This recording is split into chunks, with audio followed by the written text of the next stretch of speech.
Upchuck Summer by Joel L. Schwartz, 5. It was impossible for anything to go wrong.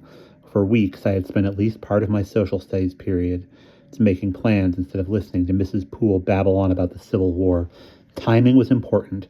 If I started to leave the rec hall too early, I would be made to come back and wait for everybody else to go, but if things were just right, I could be out of the rec hall and on my way to the bunk before anyone else.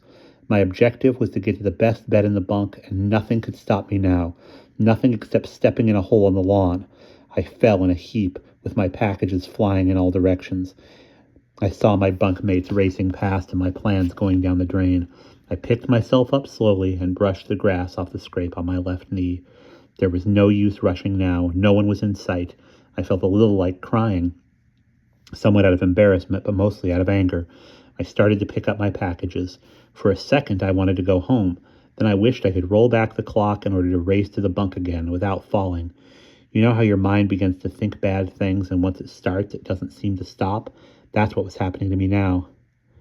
Guess what bed you are going to end up with? The stinkiest, the smelliest bed in the bunk, the one next to the bathroom. The smell will be so bad you won't be able to sleep. And if you can't sleep, you will get run down and not be able to play your best when you try out for the camp team. And you probably won't get picked for any teams. And no one will like you if you are not on any teams. And your summer will be ruined. And I looked around to make sure I had picked up everything. And I limped slowly to the bunk. I really didn't have to limp, but I felt sorry for myself. Nobody seemed to pay attention to me when I came in, and only a few looked up when I threw my packages on the floor with a thud. I kicked my stuff soccer style toward the only bunk left. My worst fears had come true. My summer is ruined, I muttered. No one paid attention. Okay, guys, ask me if you can borrow my baseball gloves and see what you get. What's the matter, Richie? Said Chuck. Oh, you wouldn't understand, I said, starting to unpack. Why are you so upset? He persisted. Forget it, I snapped as I returned to my own unpacking. Why is Richie so mad? Said Chuck to Fred, who was in the bed next to him. No one wants to sleep next to the bathroom, said Fred. Why not? Said Chuck. Because it stinks and it's noisy and there is no privacy and you always get wet if there is a water fight. Oh, said Chuck, and he continued making his bed. In the meantime, I was throwing my things into the cubby and banging things around pretty good. I noticed Chuck standing at the end of the bed staring at me. What are you looking at? I bellowed. Didn't you ever see anyone pissed off before? Richie, do you want to change beds? Said Chuck. Hit me with that again, I said. I would be glad to change beds with you, said Chuck. I really don't care where I sleep. You want to change beds with me? I said incredulously. I will if you want, he said again. At first, I was puzzled. Not only was he a nerd, but he was also a stupid nerd. No, that couldn't be it. Because he did pretty well in school, slowly it dawned on me he was trying to get on my good side. He probably thought if he did this for me, then I would be his friend. And if I were his friend, then the other kids in the bunk would be his friend too. It wasn't going to work. I once knew some weird kid in school who spent a lot of money buying gum for a whole mess of kids that he wanted to have as friends. They liked him, or made him think they liked him as long as the gum lasted. When that disappeared, so did their friendship. Sometimes kids give out half their sandwich or their whole sandwich or dessert or even their whole lunch, but food and gum don't make permanent friends.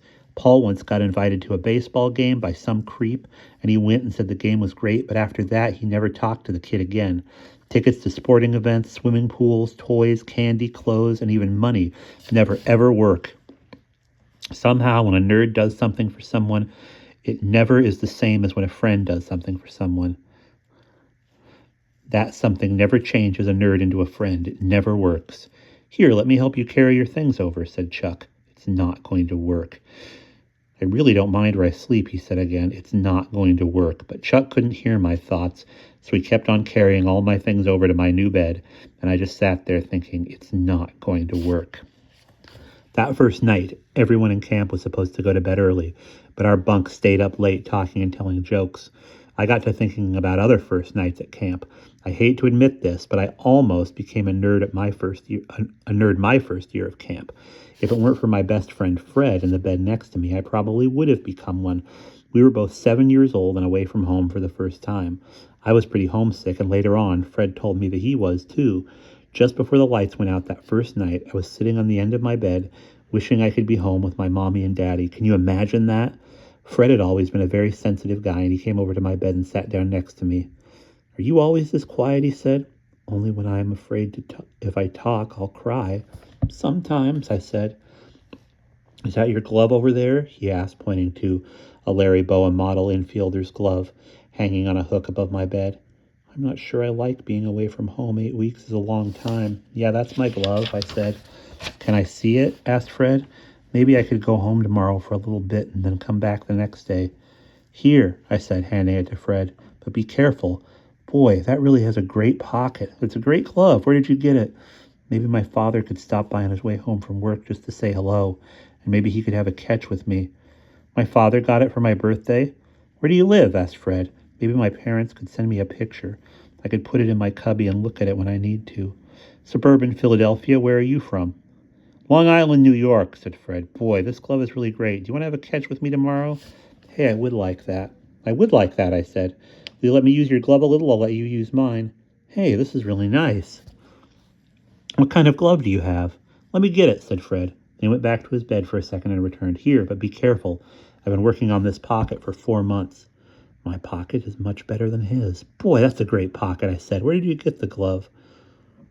My father got it for me. He said, look, the lights are out. I better go back to bed. Don't forget tomorrow. I won't. I won't, I said. See you tomorrow. If Fred hadn't come over and talked to me and I had cried, then I would have become, I don't even want to think about it. Thank God it didn't happen. And that's the end of chapter 5.